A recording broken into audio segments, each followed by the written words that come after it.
Elon Musk को कौन नहीं जानता है। दुनिया का पहला खरबपति, ट्रिलियन डॉलर।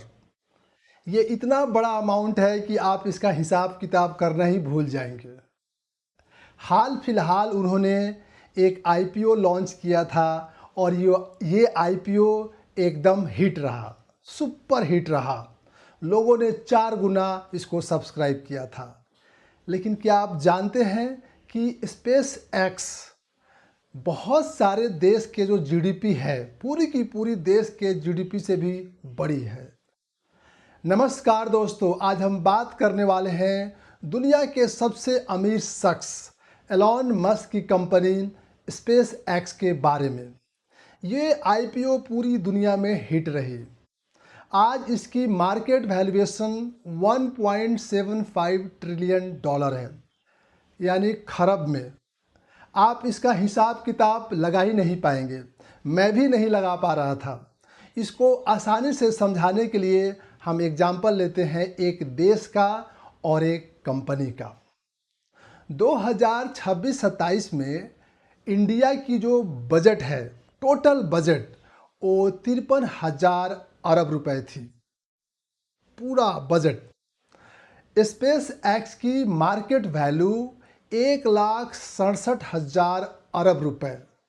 मतलब एक स्पेस एक्स से 3 साल का बजट बन सकता है। इतनी बड़ी देश की बजट, आप कल्पना कीजिए ये कंपनी कितनी बड़ी है। अब बात कर लेते हैं इंडिया की सबसे बड़ी कंपनी रिलायंस इंडस्ट्रीज़ के बारे में।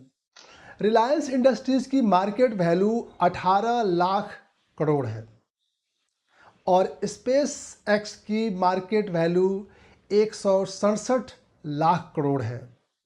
मतलब एक स्पेस एक्स, एक कंपनी जिसको एलॉन मस्क ने बनाया है, वो 10 रिलायंस इंडस्ट्रीज़ खड़ा कर सकता है। तो आखिर एलॉन मस्क की ये कंपनी इतना बड़ा विशाल कैसे हो गया? एकदम विशाल डायनासोर की तरह कैसे ये बना? इसके पीछे कुछ मूलभूत कारण है। हम इंडिया में या इंडिया की जो बड़ी बड़ी जो कंपनियां हैं, वो दाल, चावल, आटा, घी, हल्दी, ये सब कारोबार करती है। आप रिलायंस को ही ले लीजिए। रिलायंस क्या बेचती है? पेट्रोकेमिकल बेचती है, टेक्सटाइल बेचती है, डेटा कार्ड बेचती है, आपको डिज्नी हॉटस्टार पे मैच दिखाती है। यही सारा कारोबार रिलायंस का है।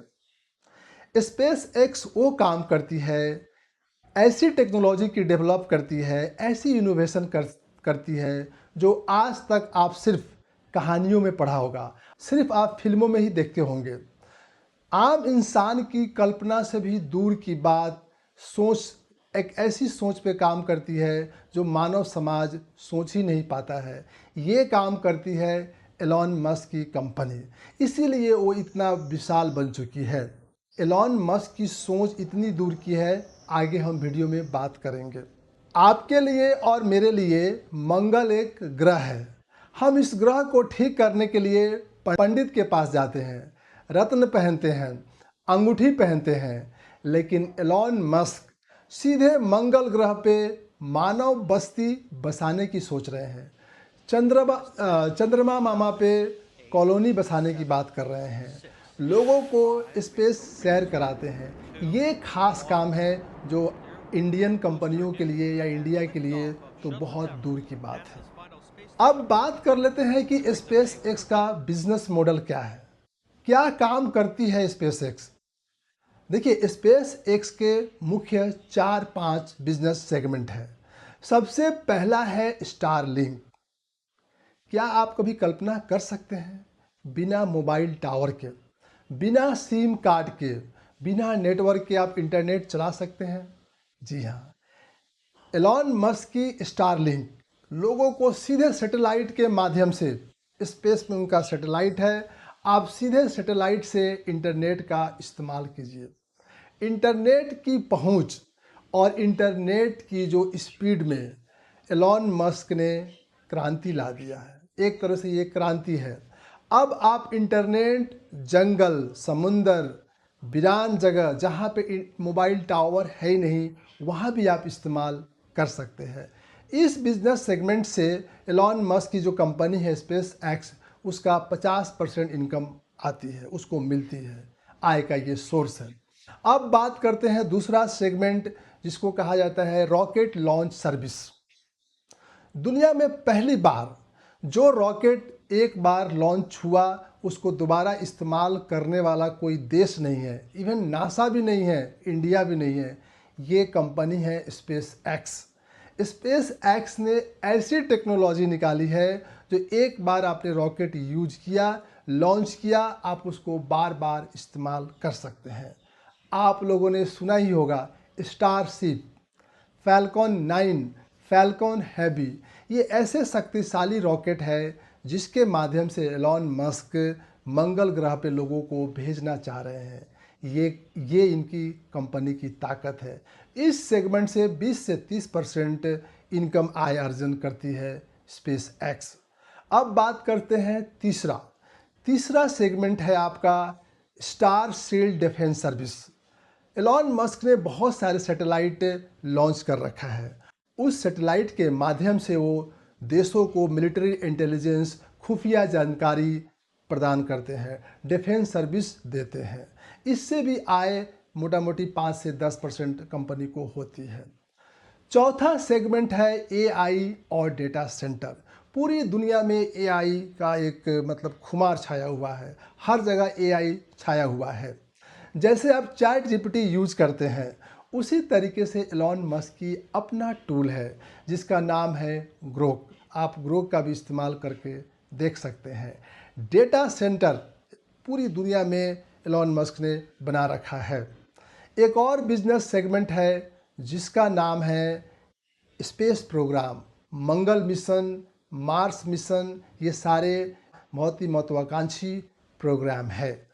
एलॉन मस्क चाहते हैं कि 2040 तक 50 तक जो मानव बस्ती है वो मंगल ग्रह पे बसाए जाए। जैसे हम इंसान इस धरती पे रह रहे हैं, उसी तरीके से उनका मिशन है कि मंगल पे भी आम इंसान बस जाए। ये काम भी स्पेस एक्स करती है। तो आपने मेन बिजनेस सेगमेंट भी समझ लिया, कंपनी की जो मार्केट वैल्यू है वो भी आपने समझ लिया। अगर आपको लगता है कि एलॉन मस्क की कंपनी में पैसे लगाने हैं, शेयर में इन्वेस्ट करने हैं, तो इंडिया से भी आप कर सकते हैं। इसके लिए आपको INDmoney, Vesta finance, interactive finance जैसे ऐप्स हैं, उस ऐप के माध्यम से आप आसानी से पैसा आप इस कंपनी के शेयर में आप लगा सकते हैं। मान लीजिए कि आप चाहते हैं कि शेयर में पैसा डायरेक्ट ना भी लगाएं, तो आप वैसे म्यूचुअल फंड में पैसे लगाएं जिन म्यूचुअल फंडों ने अमेरिका की स्पेस एक्स या ऐसी कंपनी में पैसे लगा रखा है। अब बात करते हैं अंत में कि आखिर स्पेस एक्स की शेयर में, स्पेस एक्स के कारोबार में क्या चुनौतियां हैं, क्या जोखिम है। देखिए, हाल फिलहाल स्पेस एक्स की जो शेयर है वो काफ़ी महंगे हैं। स्पेस एक्स की जो सेल्स है, जो बैलेंस शीट है, जो फाइनेंशियल डिटेल्स है, अगर उससे कंपेयर करेंगे तो ये शेयर बहुत ही हाई प्रीमियम पर आपको मिल रही है। कभी भी शेयर के दाम गिर सकते हैं। दूसरा, स्पेस एक्स की जो मेन इनकम है वो स्टारलिंक सर्विस यानी सैटेलाइट सेवा से प्राप्त करती है, सैटेलाइट इंटरनेट सर्विस से इसको मिलती है। बहुत सारे देशों ने स्टारलिंक को क्लियरेंस नहीं दिया है। दुनिया के 2 बड़े देश चाइना और इंडिया ने तो अभी क्लियरेंस दिया ही नहीं है, तो ये भी बहुत बड़ा रिस्क है। तीसरा रिस्क है मंगल ग्रह पे या मून पे लोगों को बसाना। इसके लिए बहुत ही कॉम्प्लेक्स टेक्नोलॉजी की ज़रूरत पड़ती है। ये टेक्नोलॉजी डेवलप हो पाएगा या स्पेस एक्स इस टेक्नोलॉजी को पता लगा पाएगा या नहीं लगा पाएगा, ये भी कहना मुश्किल है। अंत में, किसी भी कंपनी के शेयर में इन्वेस्ट करने से पहले आप मार्केट के जो एक्सपर्ट हैं उनका राय लें और खुद का भी अपना आप रिसर्च करें। धन्यवाद दोस्तों।